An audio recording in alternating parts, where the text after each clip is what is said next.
formally introduce everybody to today's webinar. I will be your host. My name is Charlie and I'm the features editor here at Call Center Helper. And today we'll be looking at 5 surefire quality monitoring techniques for your contact center.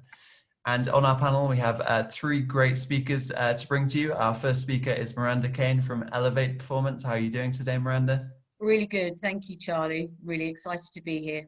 Excellent. And I was just wondering if you could give those in our audience who are just joining us a little bit of background into your role within contact centers.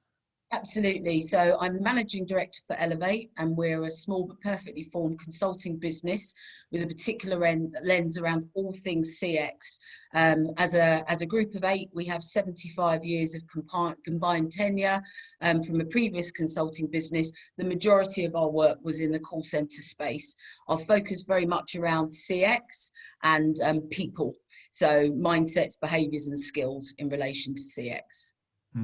Excellent stuff, and a really great presentation to bring to us today, as well as does our second speaker, Tom Vanderwell from Intelligentics. How are you doing today, Tom? I'm doing great, Charlie. Thanks for having me back again. Always a pleasure to have you. And just for those of us in the audience, who haven't come across you on our webinars before, could you give a little bit of background about kind of your history within contact centers? Yep, absolutely. Intelligentics helps our clients measure and improve service quality, and that includes both customer research as well as quality monitoring. And so I have been in the QA business helping clients in contact centers since the early 1990s. Awesome. And you were referred to as a pioneer earlier, yes, so I'm gonna. That's what it just makes me feel old, but that's what they call me. No, it's nice. I like the term, and I will call our third speaker, Lauren from NICE, a pioneer in quality too. How are you doing today, Lauren? Great, Charlie. Thanks for having me. It's always great to have you too, Lauren. Could you just give everybody in the audience a little bit of background as well within your kind of role in contact centers and QA? Sure. So I am from NICE, and I'm with the group that handles analytics and quality. But NICE has a broad scope of contact center technology and services as well. My particular role is manage a team of product marketing members, and we focus on trying to deliver best practices to our customers when it comes to analytics and quality.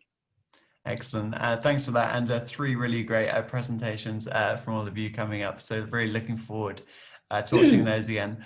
But just a little bit of housekeeping before we do get on with our presentations. The replay and slides of today's webinar will be available later this afternoon at www.callcenterhelper.com/recorded-webinars. And you can go to that web link to catch up on all of today's key learnings. Also, if you're not already in our chat room, it would be really great if you could log in, and you can do that through cch.chat. We like to make these webinars as interactive as possible. We like to have you sending in your tips and questions to our panelists in between their presentations. So yeah, if you could move your way into the chat room as well, maybe on a different tab or your phone, that would be really great. And what I like to do when I'm in the chat room is to have the chat room on one side of my screen and the presentations on the other, so I can kind of keep my focus on both as they go through. And the final bit about the chat room is that you can also download the presenter's slides after the webinar, and you can also join the quiz, which I'll come back to later. And the top tip that gets sent in to us, or the top question, the winner of that will get a bottle of champagne or a box of chocolates. So a nice little incentive there. But before we go into our first presentation today, just have a quick poll to bring to you. So I'm just going to launch that for everybody in the audience, and it would be great to hear to see the responses to this poll. And that is, when did your company last change the questions on its quality scorecard? Was it the past week, the past month, the past year, the past 5 years, or never? It'll be really interesting to see the range of kind of ideas here. I don't know, Miranda, if you kind of have any thoughts as to what you might expect here. My gut says past year. It'd be interesting to see the responses. Not that I'm trying to influence anyone's voting. Excellent. I will see you. Let's take a look at what was said. So I'll share the results with everybody. And you were indeed correct in saying that, Miranda. Yeah, almost half of contact centers doing that. It's really great to see actually there's some people doing that within the past month as well, with 26% and some saying 9%. There's a large range. So I think that kind of reflects the range within the industry. But yeah, interesting poll question to start us all off there. And now I think that leads in quite nicely to your presentation, Miranda. So I'll pass over to you now and let you share your presentation with everyone. Okay, lovely. Thank you. Just share my screen.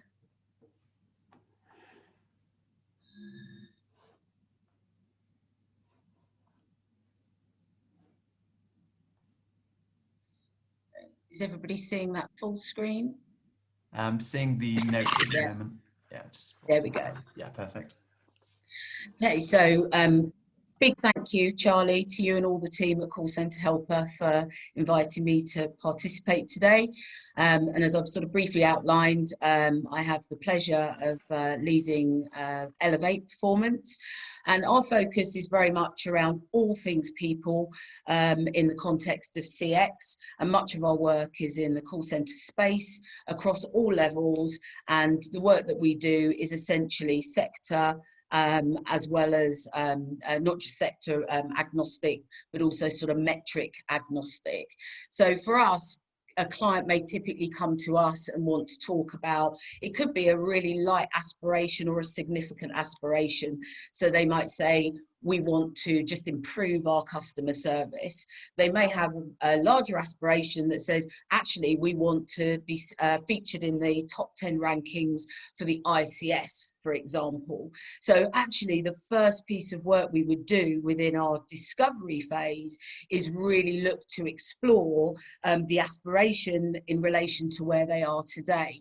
So, for example, if somebody wants to be seen as an organisation that puts customers at the centre of their organisation, then we'd be looking to see whether actually is that the rhetoric that plays out day to day. So the conversations that take place, so whether that's from a performance perspective with a member of staff, are they aligned to meeting that customer expectation that we're setting with that rhetoric? So what's truly driving your quality metrics? So is everything that you're professing, I guess would be a good term, really have the customer at the centre, or actually does that stuff typically sit more in the sort of productivity or efficiency metrics? It's interesting, some of the chat contributions that came up earlier that says we are seeing a big shift in terms of that focus truly towards the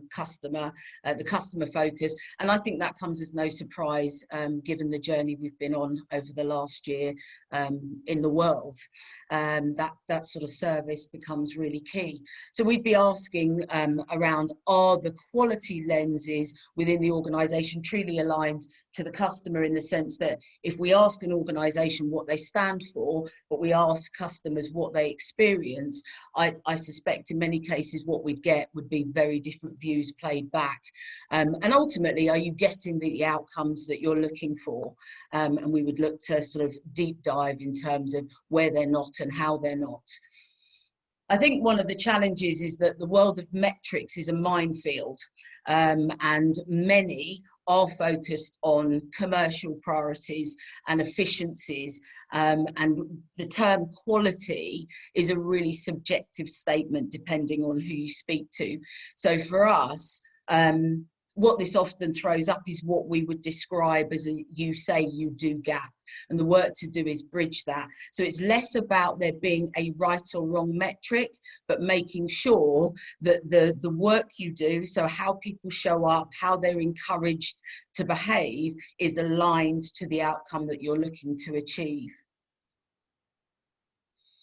What's really come to the fore over the last few years is that customers talk much more from a heart-led perspective. So a customer's assessment on the experience they have will be as much about how they're made to feel which again doesn't align to to a lot of the metrics that we would typically be focused on. And a single customer interaction can significantly impact how that person views your organization forever. I've got an example actually of a client we've worked with, excuse me, where we were, as part of our discovery phase, we were running a focus group, and we were fortunate to have a group of agents who were unexpectedly candid. And what they shared with us, and they were working in the digital channel, was they were essentially lifting and dropping verbatims from the company FAQs in response to customer inquiries. And what that unearthed was that they discovered that they almost couldn't fail a quality assessment if that's what they did. Clearly, you can see that there could be a distinct gap between whether those responses were truly responding to the need raised by the customer. So what that opens up is that actually there's something around the culture that you've created where people end up more focused on keeping themselves safe actually, and not wanting to find themselves in a performance management situation, than truly being able to engage with that customer. And sometimes if that means deviating from a process, doing that if it's the right thing. So part of the work we do, which isn't the focus for today, but is around creating that environment where people can truly show up and do their best work. And that's much more aligned to getting the true customer outcome that they're looking for. If you've established that you're clear that you're focusing on the right metrics for the outcome that you're looking for, but also what you say to the world is what they can expect from you as an organization, we believe that supporting your people in terms of skills and behaviors, as well as the environment, is key. And for us, coaching sits at the center of that. And that's not a once a month in a performance review or once a week. That's about really having coaching as an ongoing part of just every day. So one of the things we wanted to share today is just 3 little coaching skills. And actually what we love about these is that they're really simple, easily deployable, and they are super sticky. So the first one is shrink the change. A change in any regard can be difficult, and particularly if you think about performance and you're trying to get somebody from point A to point B, often human beings can perceive the change to be too big, overwhelming almost. And actually what that does is hugely impact their motivation going in. So it's almost like they've half given up before they've started. So we talk about shrinking that change. And if you take for example, a 20% increase requirement in a level of performance, breaking that down, and you kind of, rather than talking about the 20%, talk about a 1% increase per day. And over the course of 4 weeks, that would get somebody to where they needed to be. This stuff applies in life as well, which is great. And typically this approach is taken to weight loss, and sometimes working with people using non-work related examples gets them to really understand the concept. That shrink the change works really well. ESP is actually one of my favorite kind of techniques in a sense, because I think for 2 reasons. One, it puts the onus very much back in terms of the responsibility to the business and the people leader in terms of the role they play in supporting the development of their people. So it's often performance management can feel like just a download of what you're not doing right, what needs to be different, and by when. And ESP stands for explain, show and practice. So one, it forces me as a people leader to really articulate the change that I'm looking to see and what good looks like and why, and more importantly, the how. So the explain element covers that. Show also puts the responsibility on me as a leader to role model what it is through showing, through discussion, what it is that I'm what that would look like. So again, not just telling them to go off and do something, but really bringing that to life. And practice, that doesn't have to be formal role play. That can simply be in the context of a conversation over a cup of coffee, where we're talking about scenarios. So typically inquiries that might come in or challenges that we face and how that might be addressed, and allows the individual in a safe environment to land in a way that they might articulate a response in a way that feels authentic. So it's not just lifting and dropping somebody else's language. So that would be explain, show, and practice. The last one is praise progress, and links really well to shrink the change.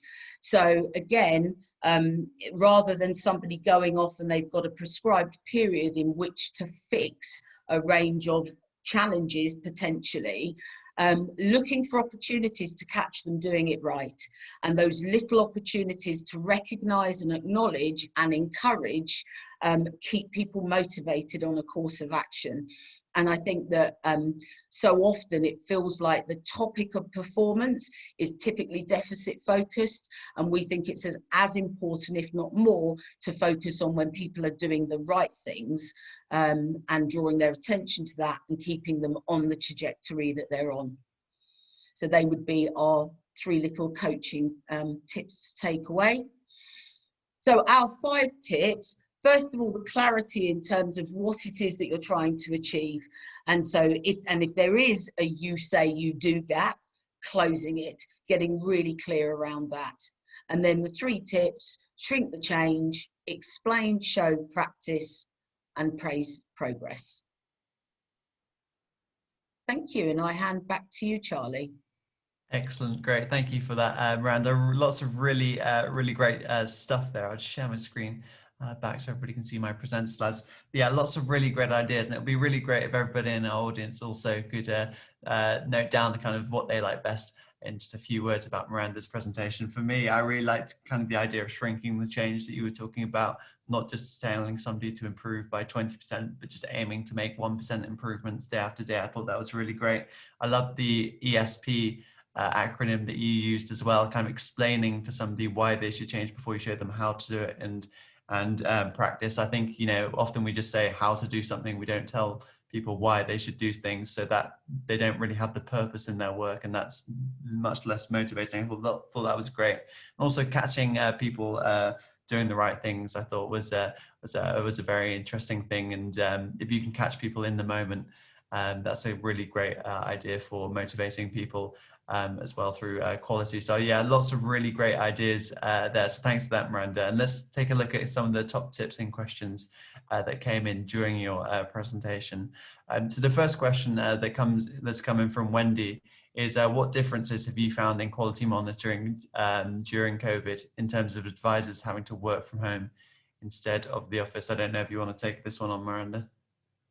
So what I would say is that as a general rule, so obviously we have lots of different clients and their approaches would be different, is that I think certainly at the front end of the pandemic, people sort of were just, organisations were just happy if, you know, calls were being answered and, you know, things were sort of staying on track. So I think there was almost a lens came off of quality. That's borne out in terms of our insight from the experience that customers were having as well, that said there definitely was a drop in terms of the quality of customer experience. I think that's levelling out, and to nod back to the contributions to the chat at the front end, I think people are now, and lots talked about the work they've done in the last year, is kind of saying we've ridden out the banner of what we can hide behind from a COVID perspective, and now we've really got to get back to the basics and getting you know, this stuff right. Yeah, absolutely. I think it's an interesting topic that we could talk about all day, but we'll quickly move on to the next question, which is coming from Brandon, and that is, what advice do you have for beginning to develop quality and KPI scorecard? I'll pass this one on to you, Tom. I don't know if you have any thoughts on this one. Yes. In fact, one of the things that I think the first question to ask is really looking at what are we trying to drive with the QA program, because there could be different answers that that lead you in different directions. Some QA programs are really focused on compliance because of security and regulatory things that they have to maintain, and that could be the thrust. The most common one, obviously, is trying to improve the customer experience, but there are also QA programs that we're trying to really build a good culture, to reward agents for doing a good job, and really kind of improving the enthusiasm and positive reinforcement. So all of those different outcomes could drive a completely different kind of quality program. So it's really good to start with, what do we want to achieve? Yeah, I think that's a key question for lots of things in the contact center. What are we trying to achieve? I think that's a great, lots of great advice there. So next tip is coming from Alex, who says, work with your frontline agents to help align the questions and outcomes for your framework to the CSAT and NPS questions asked. This way you'll keep your staff more focused as they'll feel more involved, and there's a clear link to the customer experience impacts. Do you think this is a great tip here, Lauren? I'm muted, thanks. Yes, actually, I'm going to be talking a little bit more about this, so I'll expand on it in a few minutes. Yeah, I won't make you give the game away. Yeah, thanks. Give the game away quite. Excellent stuff. So got a couple more tips that have come in. Lots of really great stuff coming through the chat room. So thanks everybody for sending in your tips and questions. Wendy said, recruit quality champions within your frontline advisors to help champion the cause and help link between advisors and the QA team. I think that's a really nice one. The next one is coming from Robin, who says, we recently moved to evaluating based on the previous month's score, and this determines how many evaluations are done for the current month. We found it very effective at focusing our QA resources to where they are needed most. I think, yeah, lots of really interesting tips coming through the chat room, so keep sending them in. But for now, let's move on to our next presentation. And yeah, Tom, you're up next, so I will pass over to you and let you share your presentation.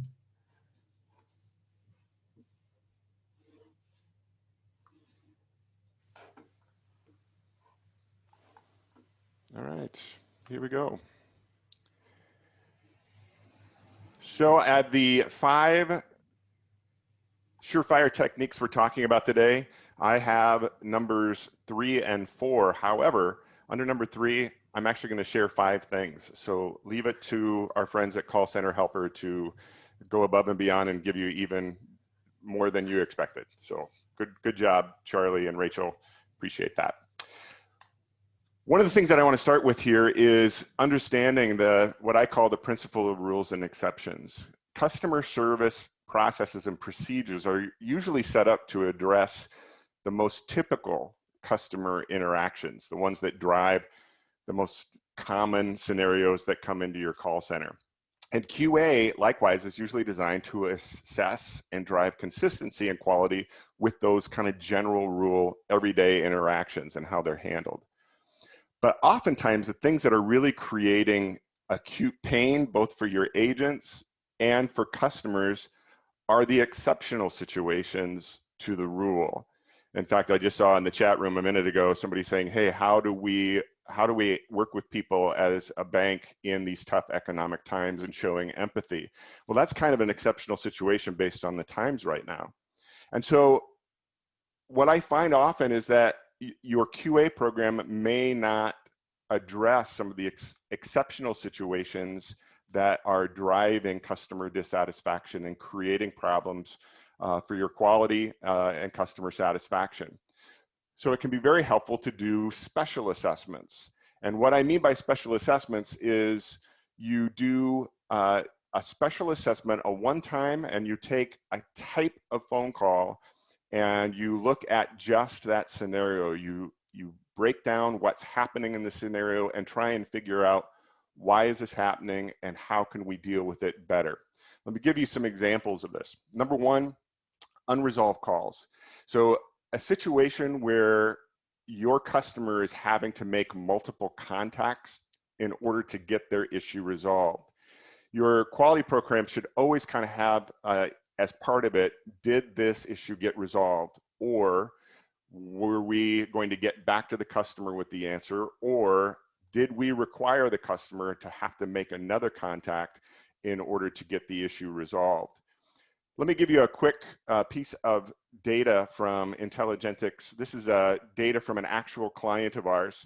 And what you're seeing here is on the left, the chart on the left shows when we asked the customer, how many contacts did it take for you to get your issue resolved? 70% said it was just one and done, which is what we want. 94.6%, if you look at the chart on the right, of those who said they had one contact resolution were satisfied or very satisfied overall with the company. The 15% who said it took 2 contacts, now look, only 80% said that they were satisfied or very satisfied with the client overall. So you've got about a 15-point penalty just from those situations that take 2 contacts instead of 1. When you get to 3, it drops to 63.3% and even more for 4 or more. So a great special assessment is going to say, all right, let's identify those calls that take more than 1 contact, and let's just listen to a bunch of them to figure out what's the common thread. What are the things that we can learn from the situations that are driving multiple contacts? Now, in doing a special assessment, one of the things that I want to remind you is that, you know, you can't just take a couple of them and then make general assumptions about all of them. You want at least 30 calls to get over sort of a minimum statistical threshold. You know, depending on the size and volume of your calls, maybe, you know, 50 to 100 would be even better. But you wanted to have at least 30 to diminish any of the outliers. Another great special assessment would be not just getting outside of the call, putting yourself in the shoes of the customer and taking a look at the customer journey. From the moment they say, I need to contact this company, where do I find the phone number? To the point that I call in, hey, if I call in after hours, what's my experience? What does the message say? What are my options at that point? How do we handle that? Navigating the IVR. What's the ease of doing it? What's the experience in doing it? Can we take something that is usually a frustration for customers and actually make it sort of fun and entertaining and sort of diminish the penalty? What's the experience of being on hold like? And what about follow-up correspondence? So the call is over, but I have to get an email. What does that email say? Does it give me the information that I need? By looking at the entire journey, you help to understand things outside of the agent's control that may be impacting their satisfaction with that phone call. Another example would be what I call outlier calls. In most QA programs, what happens is the analysts, whether you have a quality team or you have supervisors doing it, they usually gravitate to measuring average calls. So if our average talk time is 5 minutes, 300 seconds, you usually find that most of the calls that get scored and assessed as part of the program are 5 minutes or less, because I'll always take a shorter call because it's faster for me to assess. Very rarely are you going to take one that's longer because I don't have time for that. Well, that means that you've got call types like really long calls. If you've got a 30-minute call or a 25-minute call, most analysts are like, I'm not listening to that. I'm not wasting my time. But there's an important thing to really think about. If we can take a bunch of long calls, listen to them, figure out how do we reduce the average call time, diminish the number of those outlier calls, you could both improve customer satisfaction and save money if you have fewer long calls that are driving up your costs. It could also be escalated customers. That's the one everybody worries about, that everybody struggles with. So flag calls with escalated customers, listen to a whole bunch of them and learn what was driving the escalation, because I guarantee you it's probably a communication breakdown before the call. And then how did we handle it? And what are the things that we learned to do or not do from just a special assessment of just angry callers? How about exceptionally long holds or multiple holds? Customers more and more today don't want to be placed on hold multiple times. So why do we have to? And what do we need to reduce the number of holds that we have to place the customer on? Same thing with transfers in and out. Because customers want one-call resolution, but increasingly they want answers without being transferred. So why do we have to transfer? How can we cut down the number of transfers? And how can we diminish the dissatisfaction that happens when we do have to transfer? All of these are great things to kind of dig into on a one-by-one special assessment. And then you might have specific procedural scenarios. If you are a company that has compliance, regulatory, or security issues, you might want to dig into the calls that are especially important to manage from that compliance or security procedure, and just what are we doing well, what are we doing consistently, where is it that we're missing, and that can drive some very important training and coaching. Products or situations that have special handling, and also transferring to correct person and department. Misdirected calls happen a lot in contact centers. So digging into why and where are our team missing it, where are they going with misdirected calls, can be important to just identifying how can we address that and improve it. Departments outside of customer support. If you are transferring to another department, is that department, do they have any kind of quality process? And a lot of times what I find is that when the transfers usually go to a tier 2 or maybe a more senior team who feels like they shouldn't have to be monitored. It's just those, minions in tier 1 that are taking the frontline call. But hey, if that person is talking to a customer, we need to find out what kind of service they're providing as well. So that could be a really good special assessment that will at least help you gauge whether that's actually a good thing or a bad thing. I just got another minute here. So the fourth thing I want to talk about is the Secret Shopper Initiative. Now this takes some work, but we've had clients that have done this and we've helped clients with it. What you basically do is you create dummy customer accounts in your system. And then you determine a scenario that is driving dissatisfaction or lack of resolution or inconsistent handling. You have your secret shoppers randomly place calls as this customer that you've dummied up in your system, and you repeat the same scenario over time as different agents pick up the phone and address the same scenario. Then you compare how the CSRs manage this particular call type, and from that, you can find where do we have issues of consistency? Where are we missing the boat as far as doing it the right way? And it will help you to identify where do we need to really focus our training and coaching to make sure that everybody is doing it correctly. Now, it takes work, but for certain call centers, this can be a huge opportunity and can pay off in a lot of ways.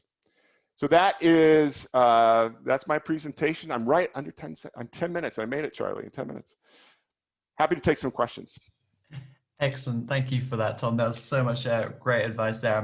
I'll share some of my top takeaways actually with everybody in a moment. But just quickly first, I'm going to direct everybody who's not yet in the chat room just to go into the chat room, because we'll be shortly moving onto our quiz, and to take part in the quiz, in which you can win a bottle of champagne or a box of chocolates. Yeah, you need to be in the chat room. So if you're not already, either follow this link, cch.chat, or if you fancy a bit more of a challenge, you can take on this long one that will take you to the chat room there. And also for all of you that are already in the chat room, if you could just put in the 1 or 2 words, what did you like best about Tom's presentation? For me, there were so many things. I think kind of the key one that you said right at the start there was that make sure your scorecard includes whether or not the issue was resolved. Extending QA beyond the confines of a call was a very interesting one as well, actually, of kind of testing the IVR as well, and kind of the follow-up process. And then you were talking about the outlying calls and outlier calls, and the kind of your point around maybe we only test the short calls because that's all we have time for, but even though there's more values, I thought that was really great. The kind of calls with high transfer rates and the exceptional, the escalations, circumstances were great, and the secret shopper stuff was great in picking those situations which often lead to higher dissatisfaction rates. So yeah, again, as with Miranda's presentation, lots of really great takeaways for everybody there. So I'm going to cross over to the quiz now. You just need to use, to vote on these questions, by the way, just use the A, B, C, D buttons at the bottom left the screen in the chat room. Yeah, so I can see we have 136 people logged in. So I will get going with this quiz right now, and the winner, don't forget, gets a bottle of champagne or a box of chocolates. So let's go ahead with the first question then. And that is, true or false, over half of contact centers still use spreadsheets for QA. Is it A, true, or B, false? I'll give you all a couple of moments to answer this one. This comes from a call center helper report from a couple of years ago, actually. But yeah, let's see if contact centers are still using spreadsheets for QA. I'll give you everybody a couple more moments to get your votes in before I skip on to the next one. Excellent. So yeah, most people getting that one right, which is great. 51.1% of contact centers are still using spreadsheets for QA as a method of filling in scorecards and or collating the results. But as you can see, their quality monitoring systems are catching up fast, and I'm sure Lauren will tell us a bit more about kind of the latest innovations in that space shortly. Yeah, so let's go on to the next question. What percentage of contact centers say that there is a good match between their quality and CSAT scores? Is it A, 14.6%, B, 34.6%, C, 54.6%, or D, 74.6%? Sorry, lots of 0.6% there confusing me. But yeah, be interesting to see what everybody responds on this one. Of course, it's great to have a good combination between your quality and customer satisfaction scores, a good correlation there, and I'll tell you all why shortly. But I'll give you all a couple more moments to put in your answers for this one. Excellent stuff. So yeah, a lot of people getting that one right there, 54.6%. So it's important that your quality scores align with your satisfaction scores, as that indicates that you are measuring what means most to your customers. And if you're, this is especially the case if your kind of key goal for your scorecard is the customer satisfaction and customer experience. So yeah, let's go on to the next question. And this is, which of the following practices would Tom not recommend for quality calibration sessions? Is it A, assigning a quality leader, B, comparing scores from different analysts, C, creating a combined scorecard, or D, focusing on a different call type in each session? So yeah, this one's a bit more tricky, I think. But yeah, so I'll read the question out again. Which of the following practices would Tom not recommend for quality calibration sessions? Is it A, assigning a quality leader, B, comparing scores from different analysts, C, creating a combined scorecard, or D, focusing on a different call type in each session? So quickly give everybody a couple more moments. Excellent stuff. Yeah, a lot of people, actually most people are getting that one right there. So in a call center article, call center helper article, Tom stated that people who have the loudest voices and strongest opinions dictate the conversation, while people who have quiet opinions but are afraid of speaking can keep quiet. I think that's interesting point there, and it's always great to kind of hear about quality calibration sessions and how they are best used. But let's move on to the final question now, and that bottle of champagne or box of chocolates is still up for grabs, and that is, who said most people do not listen with the intent to understand, they listen with the intent to reply? Was it A, Dale Carnegie, B, Catherine Graham, C, Simon Sinek, or D, Stephen Covey? So yeah, I'll quickly give everybody a couple moments to answer that one. So is it A, Dale Carnegie, B, Catherine Graham, C, Simon Sinek, or D, Stephen Covey? Excellent stuff. Yeah, so again, most people getting that one right, and that was Stephen Covey. And another great Stephen Covey quote that links well to the contact center is, seek first to understand, then to be understood. And the winner today is Diane. So congratulations, Diane, for getting all of those questions right. It's very impressive indeed. And we'll be in touch with you after the webinar about the prize. Yeah, so congrats again. And it's great. But now we'll quickly move on with today's webinar. And our next presentation is from Lauren. So I'll stop sharing my screen, Lauren, and let you start sharing your slides. Okay. Can you hear me okay as well? Yeah, all's good. All right. Tell me if you could see my screen too. Yes, I can see your blue home screen at the moment. Oh, geez. All right. Let me share. What I'll do is I'll it might be on your there we go, perfect. Yeah. Okay. Gee, I thought I would get that right. Still, all right. Well, thank you for inviting me today. And my tip here to talk about is transforming the customer experience and the employee experience with AI-enabled quality management. So why am I talking about that? Really, we've witnessed a transformation in customer experience. And so this transformation began years ago, but has really accelerated in the past with the start of the pandemic. In fact, in Boston, it's exactly, today's the year anniversary since we were locked down. So not a anniversary I want to remember, but anyway, so those that were really, we worked with a lot of customers in the past year, and those that were able to adapt to this changing environment were using artificial intelligence to drive more insights and automation from their quality program. So we also noticed that the contact centers that were using older technology, to solve this challenge, really got left behind. As part of this transformation, customers are expecting more and more than ever before. They expect that their experiences will be effortless, that they'll be personalized, and that they'll be treated well. And this is from a survey that we had done several years ago. But those organizations that have met those expectations were rewarded. We know that they're willing to buy more from the company that they're doing business with after that exceptional experience.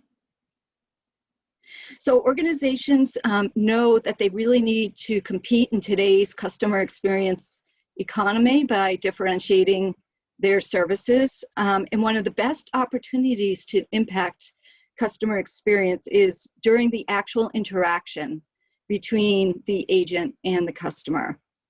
And that is why agent performance and the ability to assess what's happening at that interaction level is so important.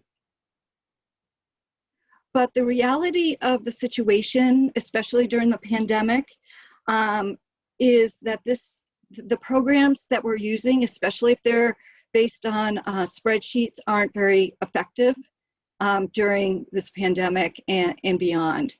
The reason being is that the quality leaders believe the quality results and scores and program itself isn't helping their organization be successful.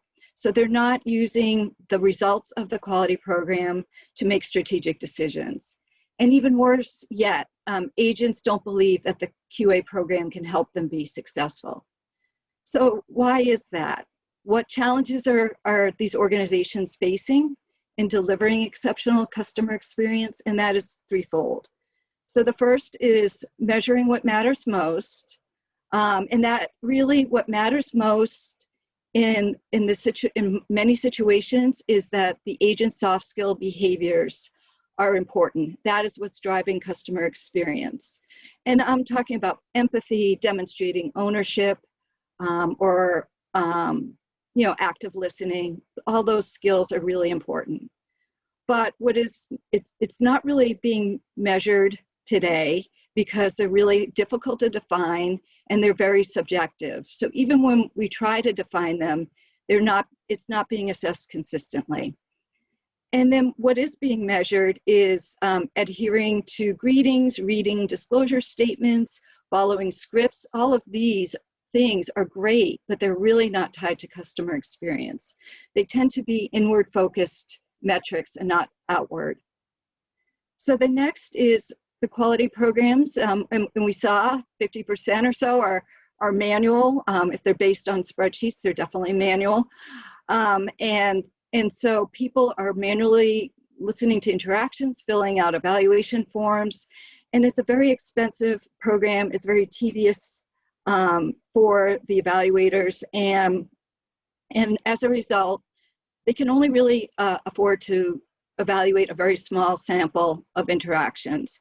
In fact, 99% of agent interactions are not even being considered in the performance of the agent.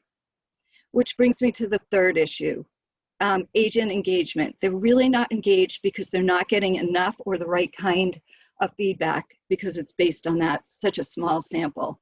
And because of that, they really have no buy-in into the QA program. And when you combine all of these challenges with the fact that many agents are now working from home and therefore don't have the visibility of by their supervisors that are walking around, the stakes have really even become higher. So for organizations to deliver on their CX targets, it really requires two things. First, to use analytics to measure what matters most. And this is twofold. They need a predictive and interpretive model for sentiment. Sentiment actually measures customer satisfaction, and the sentiment is delivered in a score. And also, they need to score agent behaviors with behavior models.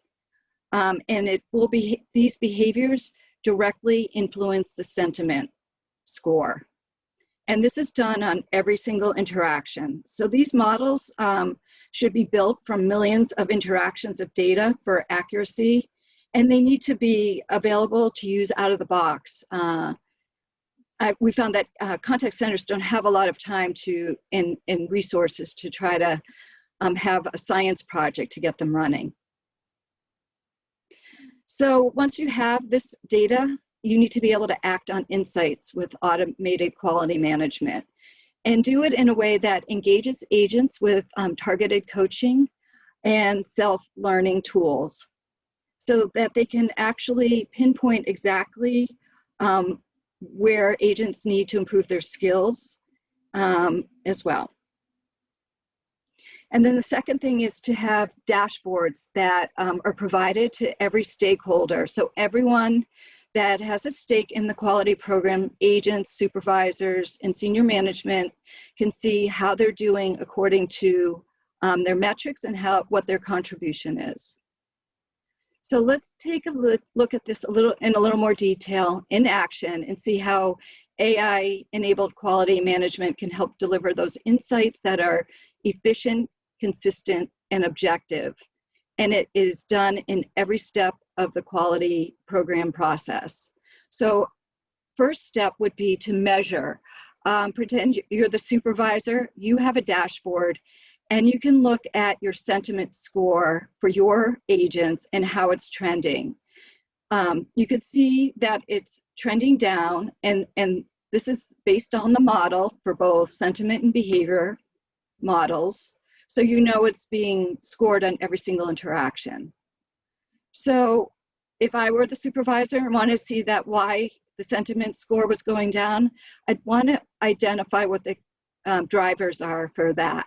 And you should be able to pinpoint down to the agent level and the behaviors that are actually driving that sentiment score that's aggregated at your dashboard down. So I could see for one particular agent that they're doing really very well on setting expectations and effective questioning on one of their interactions, or a group of them. They're doing okay with owning the problem, but could use work very specifically on demonstrating empathy. So from there, I can prepare for a coaching session by evaluating that interaction. With an evaluation form, it can be pre-populated with the answer to soft skill questions. So it really saves time on the evaluation process. You know exactly what interaction to evaluate, and the answers are directed for you. So here you can use this evaluation to validate what needs to be done and what the next actions are, which this supervisor decided that they wanted to send a coaching package, schedule it, auto-schedule it, provide links to knowledge base, and have that agent take this, do the self-study before they meet. So, and what's even more important is the agent has access to this information, can see that they're also not performing in this area, and can be more proactive and start, before they even get this coaching package, actually go into the knowledge base and do some self-study and self-evaluate on those interactions. So they can see examples of where empathy was exhibited, and calls where they needed help. So once the supervisor and agent meet, the supervisor then can proceed to monitor those different sentiment scores and behaviors and see that empathy has improved. So of course, this is a cyclical process. So the supervisor would go on to looking for different behaviors in different agents to coach in order to maintain a high sentiment score. So this process is actually in play today at many of our customer sites. They're using NICE Enlighten for customer satisfaction, and it is, sorry about that, providing results at all levels of the organization, management level, team, and even with the agents. You could see that TNPS is what they were using to measure customer satisfaction, increased in 28% in just 4 months. They were able to do more with less, I would say, or the same amount of resources. So there was more supervisors. The supervisor was able to handle in 25% more agents in terms of evaluations. At the same time, they were able to reduce their listening time on interactions. And finally, the agents really bought into this program. They said that they love being measured for all of their work, not just 6 calls a month. So this is the result. They were able to measure what matters most, automate quality, and engage agents. Thanks. Now I'll open it up for questions. Excellent, great, thank you for that. Thank you for that, Lauren. What I'm going to quickly do for everybody now is just launch a poll question, and that will be, would you like to see a demonstration of any of the solutions that Lauren was talking about? And I'll quickly leave that up just in case anybody wants to answer that one. But some really interesting insights there, Lauren. I really thought that statistic that you showed, with only 9% of agents feel that their QA program helps them feel successful, was a particularly worrying stat. But some very interesting ideas as well in terms of engaging agents with targeted coaching. And learning tools was good, and kind of the whole process of dashboarding to make it easy for leaders who aren't in the contact center anymore to easily see who needs help with what was very interesting. And yeah, very interesting to the technology. I think it shows kind of a lot of the latest innovations within the QA field, and it's some very exciting stuff. What I'm going to quickly do there, as quickly as to finish off the webinar, is go through some of the top tips and questions that we've had coming in from the audience in the chat room.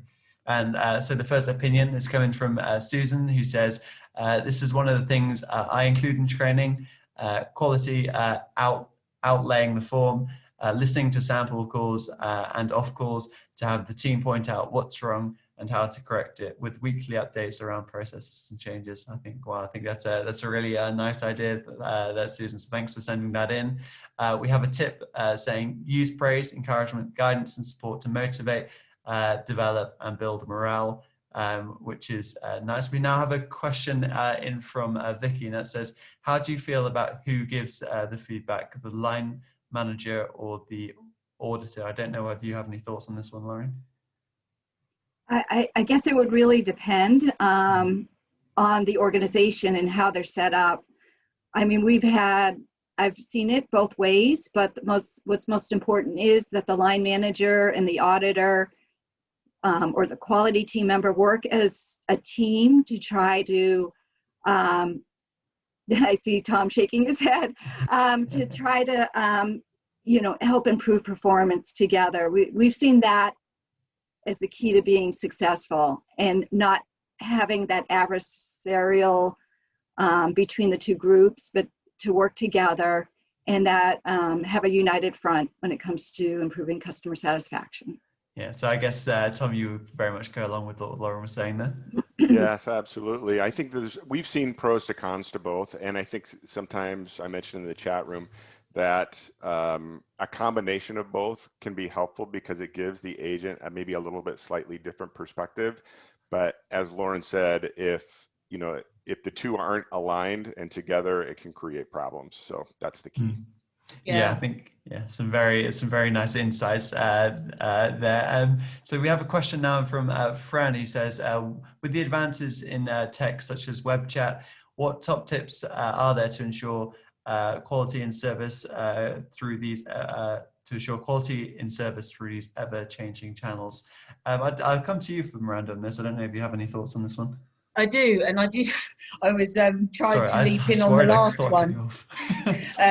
So I sort of have a firm view. I'm happy to answer this one as well, but I have a firm view on the last one, which is actually, I think that the when things are working really well, the line manager should be the funnel for stuff that goes to their team, because I think it allows them, if there is a need for challenge around the findings of an audit, they can do that. So, and also bringing together, so if you look at somebody's development as a whole, that would only form one part of it. So making sure that people aren't bombarded from different points in an organisation, and things come together in a holistic plan of development. So that's definitely, we would be encouraging organisations to work so I'm seen as a team leader, I'm seen as somebody who supports every aspect of the development of my team as a safe space. Awesome. Sorry. Yeah, sorry for cutting you off. That's all right. Sorry for cutting you off on that one. But yeah, thanks. I think 3 really great answers there. And I know obviously with the advances in tech in this question, Lauren, I'm sure you have an opinion on this one too. No, I talk a lot, and we always talk about phone calls being evaluated. Everything I just presented, you probably thought I was talking only about phone, but it's actually the solution you use should be able to handle digital interactions as well. And just substitute what I said with phone with digital, and the equally it may have a different evaluation form, a different metrics, but you have to look at the agent more holistically and not just one aspect of their job. If they're also working on other areas of any kind of support they have for digital interactions should be evaluated as well. Yeah, excellent. I think it's a very interesting response to this. Now, we have one last question coming in, and I think I'll put this one to you, Tom. And this is one you probably get all the time, I imagine. But this is, how would you score calls? Is it i.e. a number? Maybe, I don't know. I've seen smiley faces, unsmiley faces, star systems. And have you ever used manage expectations format, as in an employee review? I don't know if you have any thoughts on this. Yeah, I mean, I'm going to go back to the question that you posed to me, early on in the webinar today about, and it really comes back to outcomes and what are you trying to drive.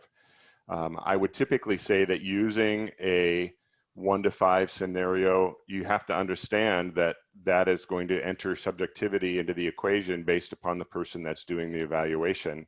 And every contact center quality team has their share of people that are really hardcore QA Nazis and people that are on the other spectrum of just, you know, always wanting to give people the highest rating and then coach them on it. And so that just introduces noise into the data. So not to saying that it doesn't have its certain applications, but if you're really trying to objectively measure what happened in a scenario, then I would recommend being clearly defining objective behaviors, and then they did it, they didn't do it, or it didn't apply. Excellent. Yeah, I think that's a great answer, and I'm sure we could talk about all these top tips and questions. Still lots more in the chat room all afternoon, but I am going to have to kind of bring today's webinar to an end as it is 3 o'clock. But it will be really great to hear everybody in the audience's feedback. So if you could let us know in 1 or 2 words in the chat room, what did you like best about the webinar? That would be awesome. But before we close, we do have time for our winning tip, and the winner of the box of chocolates or bottle of champagne this week is Eric, and his winning tip was, in order to be effective, supervisors need to be listening to the calls so they truly understand what's happening in the call center. They should be the largest part of their jobs. By reducing this, it pulls them away from this critical component. I think that's a very nice winning tip there, Eric. So congratulations on winning the prize. We'll be in touch after the webinar about the prize. But yeah, again, I'm always asking for feedback. If you could also complete the survey when you leave the webinar, it's just 4 questions long. So yeah, if you could fill that one in, that would be awesome. And just a reminder that the webinar replay and slides are available later this afternoon at www.callcenterhelper.com/recorded-webinars. And of course, we have lots more webinars coming up. So make sure you check out the website to find out all about those. But now there's just a bit of time to thank all of our speakers for joining me today. So thanks. We'll start with you, Miranda. Thanks for joining us today. No, thank you so much for having me. I've really enjoyed it. Yeah, and yeah, it was great to have you, as it was to have you and Tom and Lauren as well. So thanks, Tom.